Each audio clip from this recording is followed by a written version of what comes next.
everybody. This is Pearl Sharenza with Women Successful Living, and you are watching another episode of Conversations with Pearl. And I am so excited because our guest, I've been trying to get her on here she's such a busy girl for a few weeks now. So I'm excited that you guys get to meet this amazing lady and hear all about her and her amazing story and really how she's empowering other women. And so I want to introduce you today to Crystal Fox. She's the host and creator of the podcast, Crystal Ball, Clarity of It All. She's also the co-founder of Everything Women. She's an entrepreneur, she's a speaker, and mental health advocate.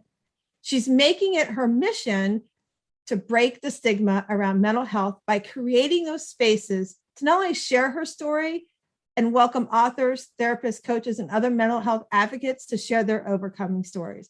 She believes in getting crystal clear in her purpose through putting herself first. Please help me welcome Crystal Fox. Hey, Crystal. Hello. I'm so thankful you are having me on. You are such a beautiful soul, and I actually get to see your face now. I know, it's so crazy. So for those that are listening, if you're not already familiar with Clubhouse and how maybe you're sitting in the shadows behind it all, but Crystal and I actually met through Clubhouse, and we get to see each other's pictures, but we've never really had this visual face-to-face. And so it's really cool we're doing this on a podcast. And I just love that you're here. And I just, every time I'm in a room with you and your partner, Jenna, and all the things you guys are doing, it's so amazing. But when I hear you talk, I hear the passion that you have for giving that safe space for women. Like no matter who's in the room or who's around you, you make sure they feel safe. And I think that's so amazing. And, oftentimes we hear how women knock each other down. And I love being in a space where we can pick each other up, right? And so I'm so excited to have you here so that we can, those that are listening, I know somebody's going to hear your story and be like, hey, I can resonate with that and really be inspired with what you're going to share with us today. So let's start off with just tell us a little bit about you, where you're from, and then just give us some backstory of what brought you on this path today.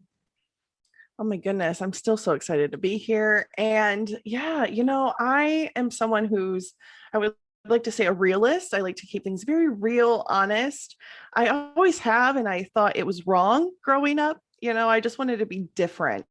Not so much go against the mold, just I felt different. I didn't feel like I had the same mentality or focus everyone else had on certain things. So breaking the stigma against mental health has just fulfilled my heart. I call it my passion project, this whole podcast, Crystal Ball, Clarity of It All.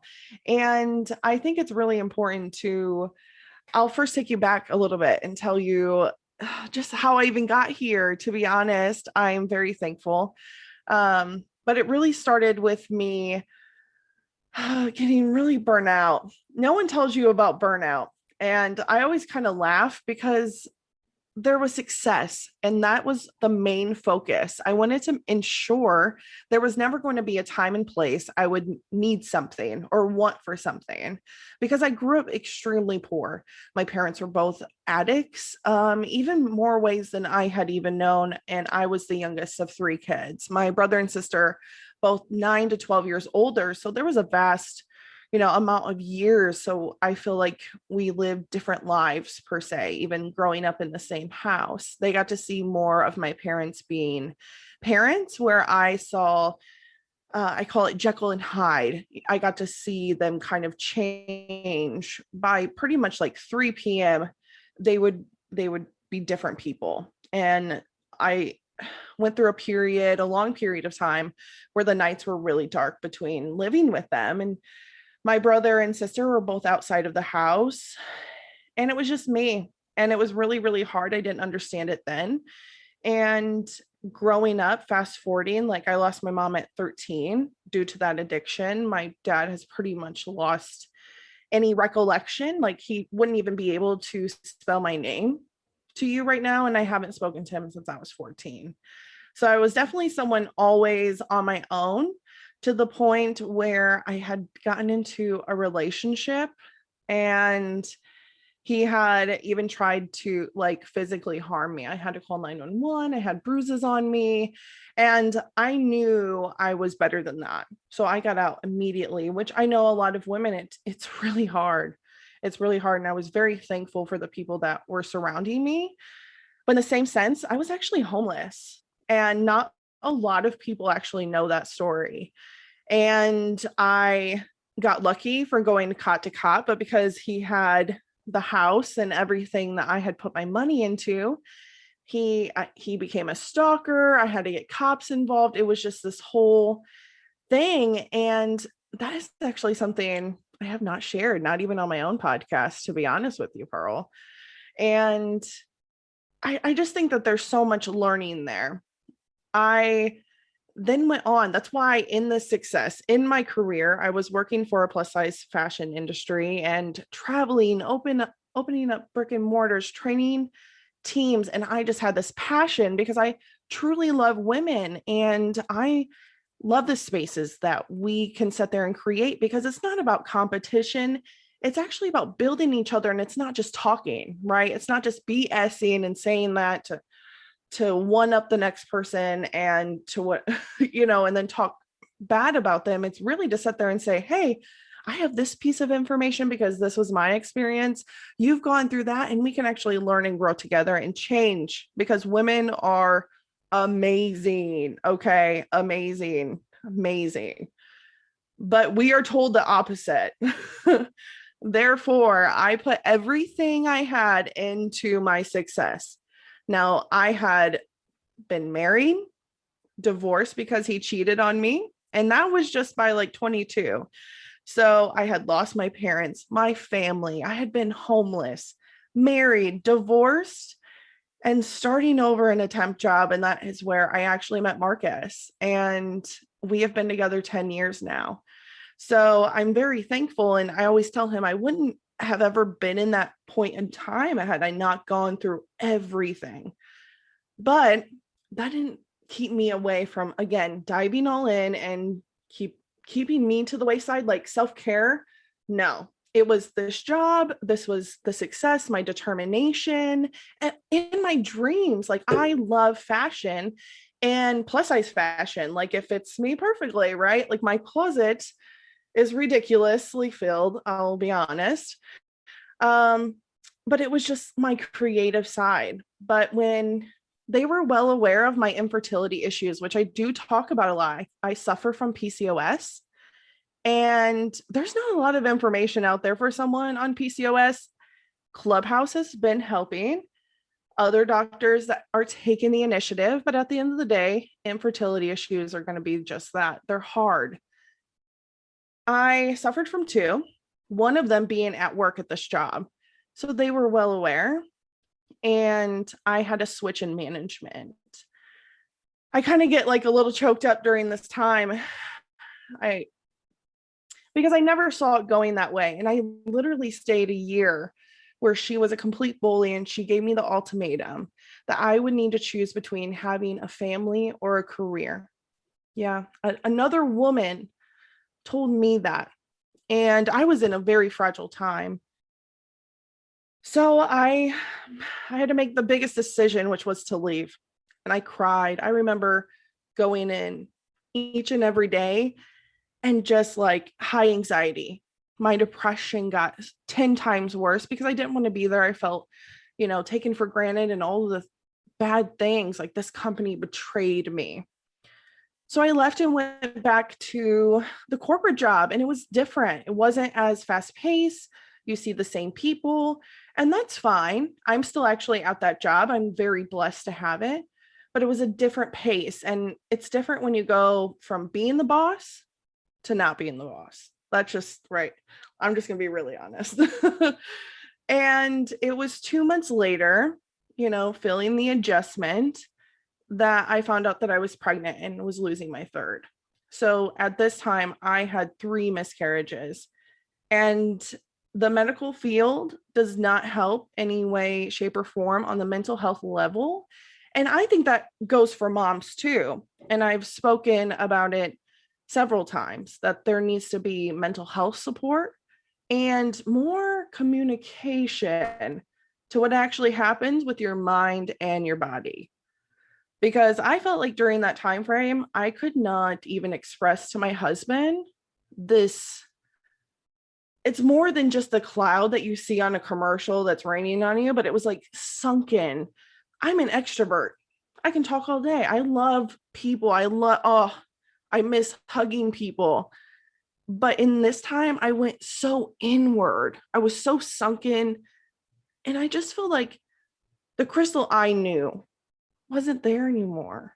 And I felt like incomplete as a woman. My body, was this my fault? What were all the things in the world I could have done differently? And of course, we blame ourselves first.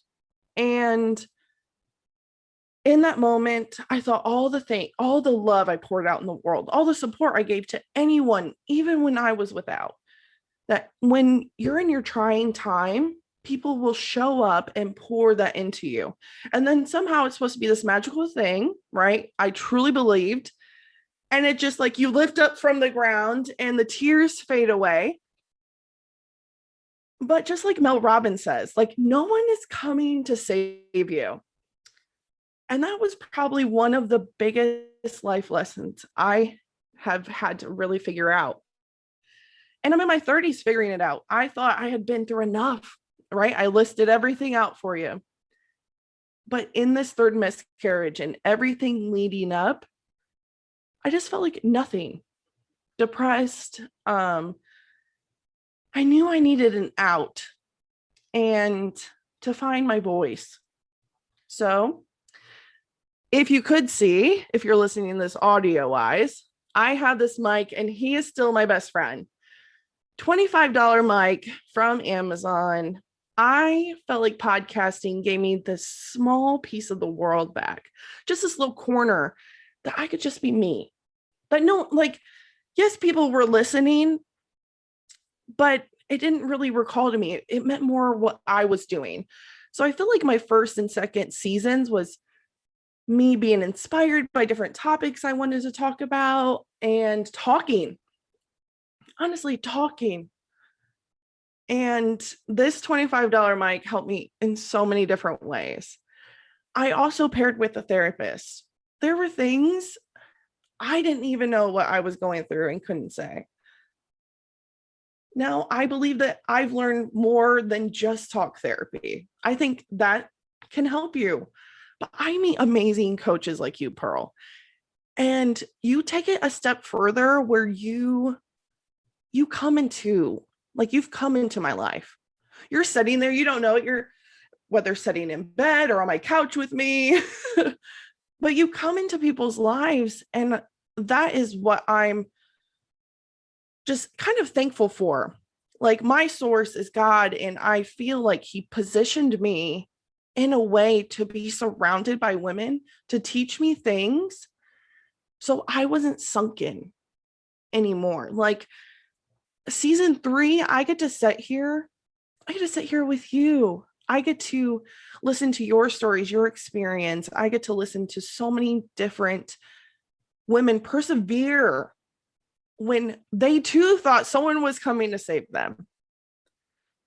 I mean, there's so many layers there. I'm just sitting here going, there's so many ways that I feel exactly what you're feeling, right? So like we've never really had the opportunity to truly share our story. So this is what I love about this show, is that we can have these conversations and nobody knows what we're going to share, right? And so I could picture when you were describing that little girl at 13 years old and, you know, even younger, going through and watching your parents. And I could just imagine that little girl going, why did my big brother and sister get to have, you know, not have to go through this, you know, and then, you know, those why me things come in, right? And so, and then to go and then lose your mom, right? And then you fast forward, you're now your dad. I mean, I totally can resonate with your situation with your dad, and I'll share that in just some reason why. But to think about, I could just picture this little girl. Yeah, you're a teenager, but still, you're this little girl wanting that love of mom and dad.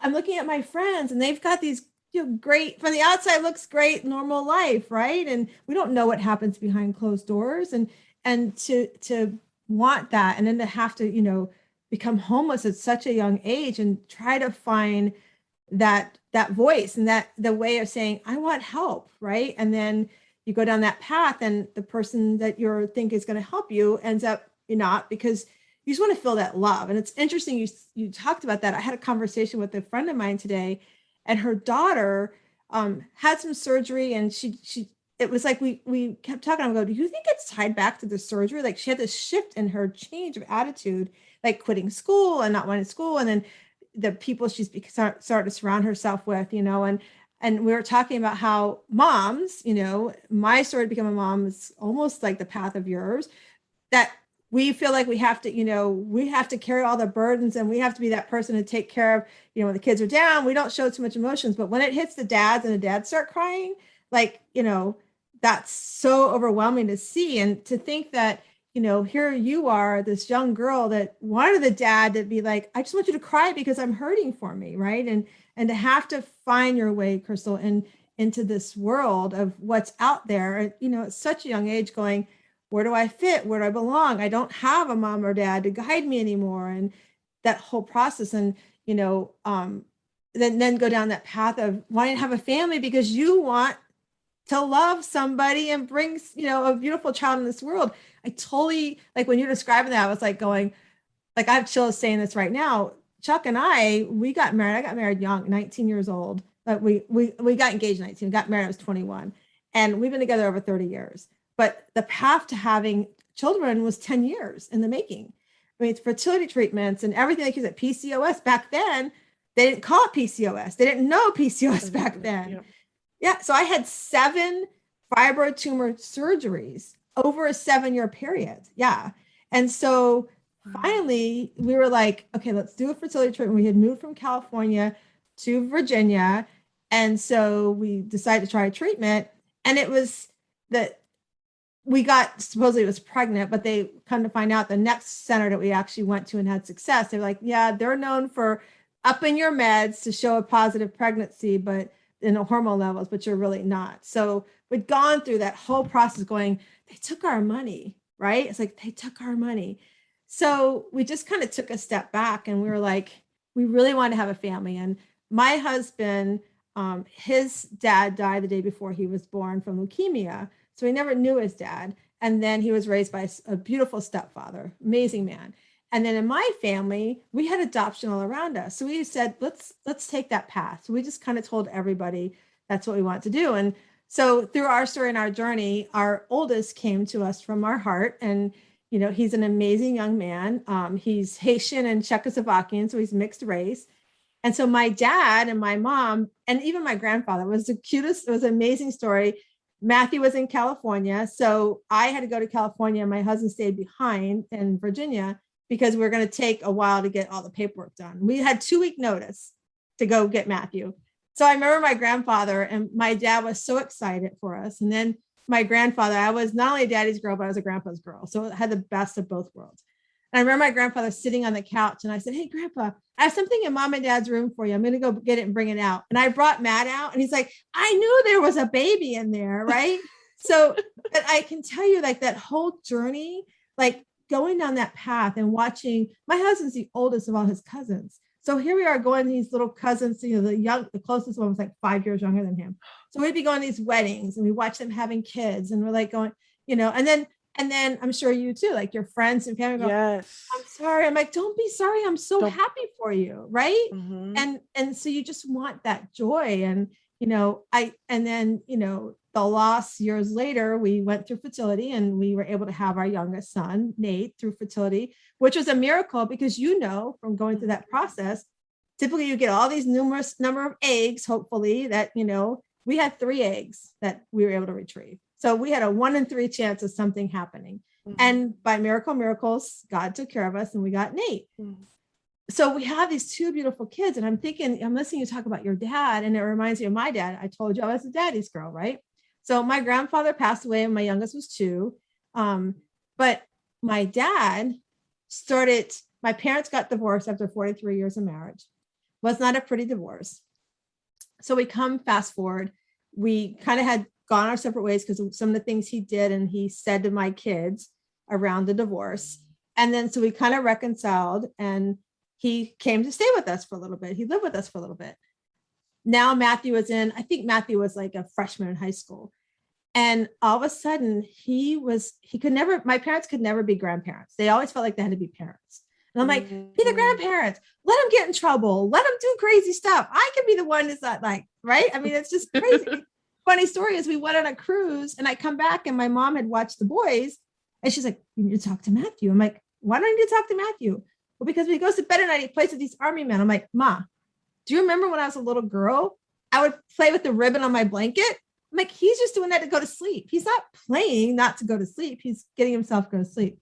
So anyway, so my dad's with us and my dad is really going after my son, being threatening to my son, all these things, and just he became racist to my son.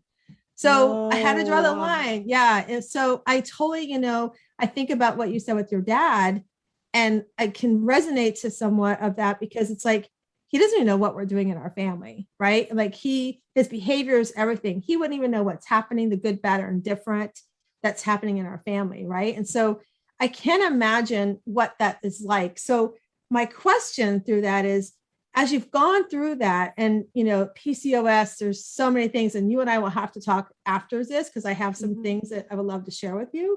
But, I'm thinking about, breaking the stigma and your conversation that we're having here is like how I know how I felt, like you, exactly how you felt. I know how I felt, like, why me? I want to have all those feelings I can feel. And I remember when we were trying for Nate, we were going through the process of one of the treatments for infertility, and I had a fibroid tumor come up, and they said, we got to stop. I'm like, it's fine. He's like, I'm really sorry. I'm like, listen, doc, it's okay, because worst case scenario, at that point, we'd already adopted.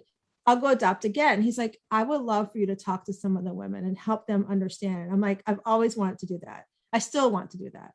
And so then we tried again and we were able to have Nate. So, what did you do and what are you doing now? Because you're still on this journey, right? Mm-hmm. So what are you doing now? What would you say to somebody that's listening, that's walking the same path that we both just shared of trying to have a family? You're watching all these friends and people around you. I mean, I used to get so upset when I hear stories that people drop babies in the garbage can. I'm like, God, there's so many opportunities, right? And I get so mad. Yeah, I get so frustrated. And that's just a lack for them of not knowing and being scared of, that communication, not having parents and things like that, or adults to guide them, right? So what would you say, like, your passion of breaking the stigma, like, how do you find that strength as you're going through what you do to kind of pay that forward? Yeah, I feel like strength comes from a lot of my support system, but it also comes from with me first. And I say that a lot because again, my source is God. So I think of me and him as an up and down, and that I have to be internally in tuned with myself. And that's why I say I'm still on the journey. And I think you're ever changing and growing. So you have to set within. But when I set in silence, which in the time of depression, I think that was also the reason. It was because I had to face some things I would never think I would have to. And I also realized I was looking for love. I needed validation. I was a people pleaser, and I still am. And I wanted to have what everyone else told me I needed to.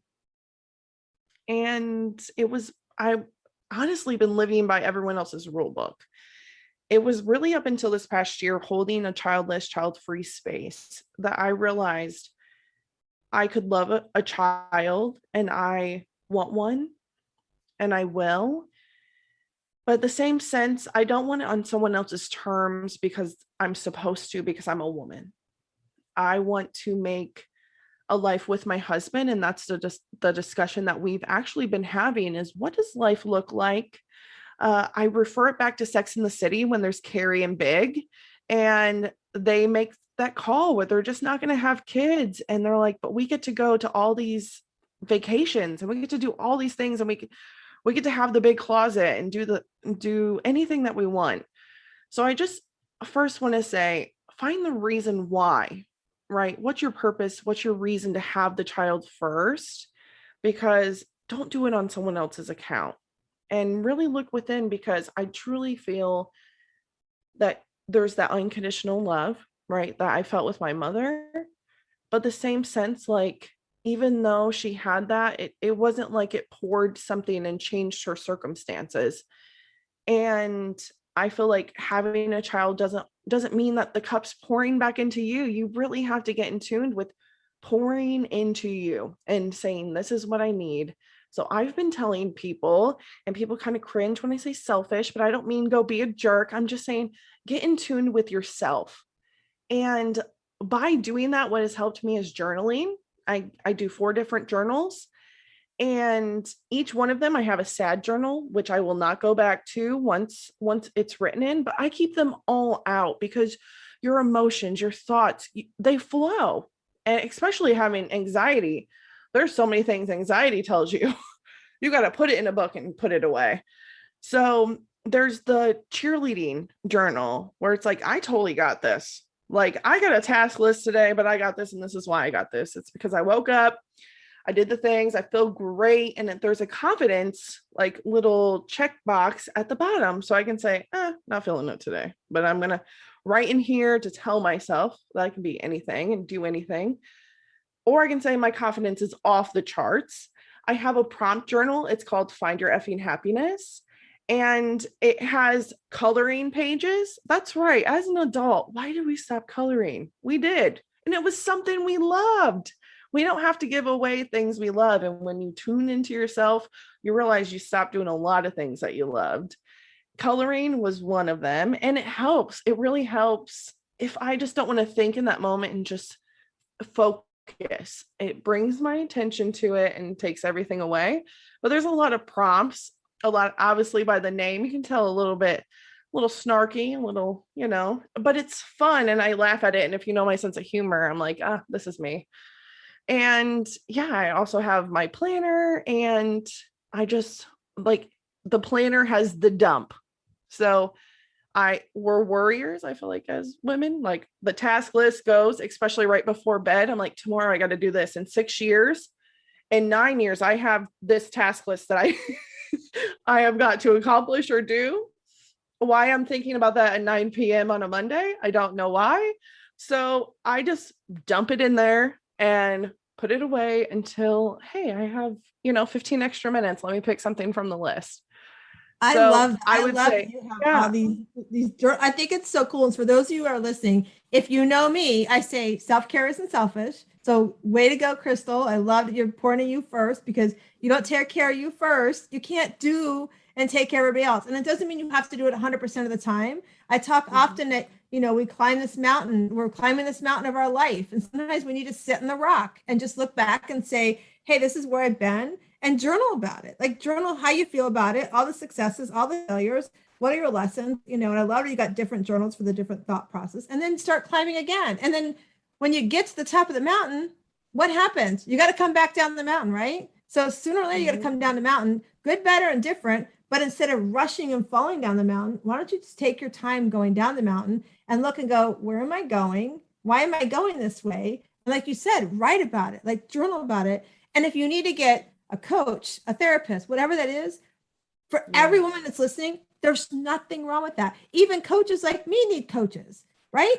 I mean, you have to be confident. No, there's nothing wrong with that at all. And I think that's so powerful, so powerful to share. And I love we're having this conversation. I know we only have not too much more time, because I know you're going to do a clubhouse, but I think we need to do a 2.0. And really, like, I would need to do another one of these, because I think there's so much more we can go into. And I just love that we're having this conversation. And I would really love to have one around. I think there's so much out there around the being scared to ask for help. And then also around the journey you're going through of asking myself, Chuck and I did the same thing. What if we don't have kids? I mean, my brother and sister-in-law, they tried to have kids. And I think they're at a point now that they're like, what is life without kids? Hey, we get to go there. We don't have to find a sitter. It's almost like, what is life without having animals? I don't have to get somebody to babysit the kids anymore. I don't have to find, I can't go here because I got to do this. Right. And and for those that are listening, that's okay too. It's okay to say, what, maybe this isn't the path for me. But if you're also listening and saying, what, maybe not having my own child is not the path for me. And maybe there's somebody out there that's saying, what, maybe adoption's for me, right?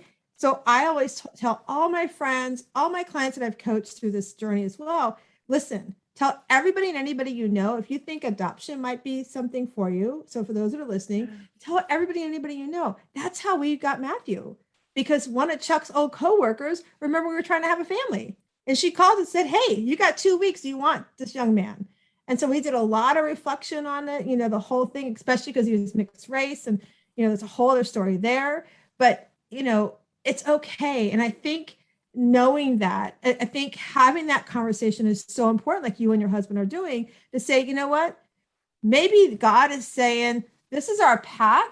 And what can we do with it? Like what you're doing, like having the conversation to say, you know what, if it's not something that God's got standing for you, what has he really got standing for me? And then to stand in that gap of what he's preparing you for. I think it's such an important conversation. And I'm glad that you're having this conversation. I'm glad your friend, Mr. Mike, is allowing you to do podcasts around this conversation, because I think we need more of it, especially around the whole PCOS piece of it too, because there's so much out there.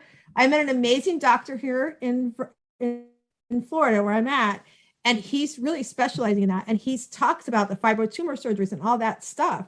And for me, I, after I had my youngest child, during pregnancy, I had another fibrotumor show up. So I had a partial hysterectomy after he was born. So I was like, I'm done. And then I had another tumor even through that. So I had to have a complete hysterectomy. I had to go back in. And that doctor actually put me in his book, because he said when he went in and looked at everything, I actually had endometriosis inside my ovaries, which is very rare. So he said, that's why I had nobody would have ever known it if I hadn't had to have a hysterectomy. So, there's always reasons why God puts us on the path that we are on, and we are on the path for Matthew to come into our life. And he's been an amazing young man. And then having Nate come the way it is. But if the path is that maybe, this is the path we're supposed to be on, it's okay to accept that. And you're not anything less because you didn't have children. I mean, there's nothing wrong with being an amazing couple together. And you could go out and there's so many things you could do around children. There's guardian ad litems and things like that to help other kids. So I love that you're standing in that gap right now, Crystal, and that you guys are having that conversation. And I love that you are allowing Mr. Mike to help you get that message out. I think it's so powerful. So I want to thank you so much for doing this today, and allowing me to talk with you about this and to be open with us about this. It means a lot to me. Thank you for honestly having the space as well, because that's what is breaking the stigma. It's the discussion. Honestly, I had so much shame around my story. And then I realized these were all the things that I just did to myself, but these are things that I have to work through. So I appreciate you allowing me to have the platform to really discuss other women to come forward. And share your story. And PCOS, we need to do a 2.0 on PCOS. Definitely. Yes, there's so much that I so just want to talk to you about. I also know you have some exciting news coming up. You have your podcast, but tell us like what's coming up for Crystal. Tell us what's coming up and where we can find you. I know we'll put social media links as well, but let everybody know I'm so excited about your experiences coming up. Yes. So I am officially a featured speaker. I am speaking July 31st at noon Central at the Share Your Pod Summit. And it's been, a 180. And Mr. Mike, right, is here with me along the way. He will be featured there too. And I'm excited. I honestly cried when I got the news. And I've really gotten to know the community too. So I want to support. You can go get your free ticket at shareyourpod.com. You can follow me anywhere that it says Crystal Fox pretty much, but I'm at the Crystal Fox when it comes to Instagram. And Crystal Ball Clarity of It All is in over 20 countries. So you can find me on a lot of platforms and just join the conversation. I welcome you into those spaces and feel free to DM me anytime. I love it. I love it. Thank you so much. Okay. So everybody that's listening to the show, you always know that we do at the end with our guests is we do a pull a card and answer the card. So these are the Better Questions, Better Life. You can go to betterquestionsbetterlife.com and grab them. I get no kickback. It's a really good friend of mine who created these cards. She's a co-brander. Her name is Carol Gill. She co-brands my retreats. So I'm going to shuffle them. You're going to tell me when to stop, and you're going to answer the card that comes up. So I'm going to start. Tell me when to stop. Okay. And stop. All right. So your question is, how can I be kinder to myself? Oh, if this isn't. Oh, this one's perfect. I actually am working on showing myself more grace and living more by an 80-20 rule instead of expecting perfection. So I have an affirmation that is posted on my Instagram for the week to say that I am compassionate when I fail and allowing myself grace when I go through hard times to just be able to show up. Maybe I can't do all the things that day, but I'm going to show up and give myself grace. I love it. Give yourself grace. You guys heard that here. Miss Crystal says, give yourself grace. So I'm so excited to have you guys all here. And I'm so excited, Crystal, you were with us today. And for those that are listening, I want to remind you, this is the Conversations with Pearl podcast. And don't forget that we are on Instagram at Women Successful Living. But in September 23rd, we have our 5th annual pajama retreat. We have 10 spots left. So if you want to come, hang in your pajamas for 4 days, no makeup. You can let the girls hang loose if you want to. It's totally fine with me. We're going to be empowered by amazing speakers. We have 7 amazing speakers. We've got a hoedown plan. So lots of fun activities that's going to be happening. Just go to our wsliving.com, and go check out our retreats. Crystal, I'm so honored to have you here today. And I want to remind everybody that we come into this world as this beautiful oyster. And as you open up inside, you find your inner pearly greatness. So go find your inner pearly greatness and have an amazing day.